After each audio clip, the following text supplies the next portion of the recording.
ఏమైనా పోలీసు వస్తారా రండి, లేదంటే నేను కూర్చోబెట్టి నేను కారులో నేను వెళ్ళిపోతాను, అధికారం నా పక్కన రాకపోయినా పర్లేదు. ఈ నిర్ణయం తీసుకొని ఇక్కడికి వచ్చింది. ఇది ప్రజలకు తెలియాలి. ఇది కొండబాబు గారు కానీ, నాదెండ్ల మనోహర్ గారు కానీ, మా మనకి జిల్లా వైపు నుంచి కానీ మేము పర్యటనలో మేము పదే పదే చెప్పాం. తూర్పుగోదావరి జిల్లా నాయకులు కానీ, ఎమ్మెల్యేలు కానీ, we gave a word to people. మేము ప్రజలకి మాట ఇచ్చాం, పారదర్శకత చూపిస్తాం, ఇలాంటి అవినీతిని, ఇలాంటి స్మగ్లింగ్ని మేము అరికడతామని. ఆ దిశగా చర్యలు తీసుకోవడానికి మేము ముందుకెళ్తున్నాం.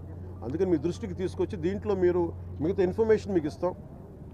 అలాగే దీన్ని ఖచ్చితంగా హోమ్ మినిస్ట్రీ దృష్టికి అయితే తీసుకెళ్తాను.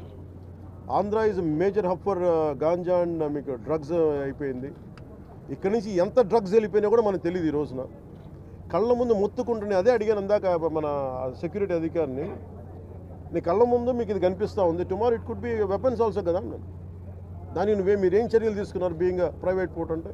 పాప ఆయన ఏం చేస్తాడైనా పిచ్చి మీద బ్రహ్మాస్త్రంలా ఉంటుంది. ఎవరి మీద వేటేయాలి? దీనికి కీలకమైన వ్యక్తులు ఎవరు? దీని వెనక ఎవరు కాపాడుతున్నారు వీళ్ళని? ఏ స్థాయి వ్యక్తులు కాపాడుతున్నారు? ఇవన్నీ చూడాలి. గత ప్రభుత్వం ఇప్పుడు ఈ వ్యక్తి కూర్చోబెట్టి చూస్తే మనకి ఏదో మన 16 కంపెనీస్ ఉన్నాయి. వీళ్ళు కోర్టులకు వెళ్తూ ఉన్నారు. రైస్ ఎక్స్పోర్ట్ జరగాలి, మీరు ఎనీథింగ్ ఈజ్ పారదర్శకంగా మీరు చేస్తే ఇబ్బంది రాదు. కానీ దీనిని అడ్డగోలుగా పెట్టుకొని ఈ ప్రభుత్వం ఏమి చేయదంటే మటుకు చాలా గట్టి బలమైన చర్యలు తీసుకుంటాం. సార్ పవన్ గారు, ఇప్పుడు ఈ వైఎస్ఆర్ గవర్నమెంట్ ఇది ఇప్పుడు మేము పట్టుకుంది ఏంటంటే, ఇది ఎలా ఉన్నాయంటే డైరెక్ట్ కింగ్ పిన్స్ ఎలా ఉన్నారంటే వాళ్ళ కంపెనీస్ ఉన్నాయి.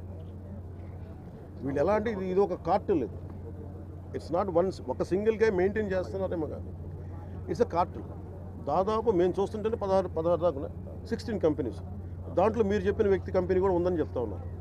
నాకు యాజ్ అంటూ నాకు కూర్చోబెట్టేది మానస ట్రేడింగ్ కంపెనీ,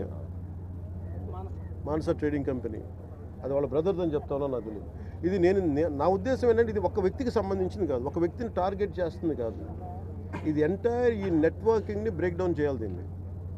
అలాగే మేము ఇప్పుడు ఇది మీకు ఎందుకు ఉందంటే ఏదైనా ముందుకు వెళ్ళనివ్వట్ల. ఇక్కడ ఉన్న అధికార యంత్రాంగంలో కూడా కొంత ప్రక్షాళన జరగాలి. చాలా బలంగా గార్డు చేస్తాను, ఎవరో తెలియట్లేదు. కానీ ఇంకా నేను ఇప్పుడు దాకా దీని మీద దృష్టి సారించలేదు. నా చేతి లేదు, మనోహర్ గారి చేతిలో.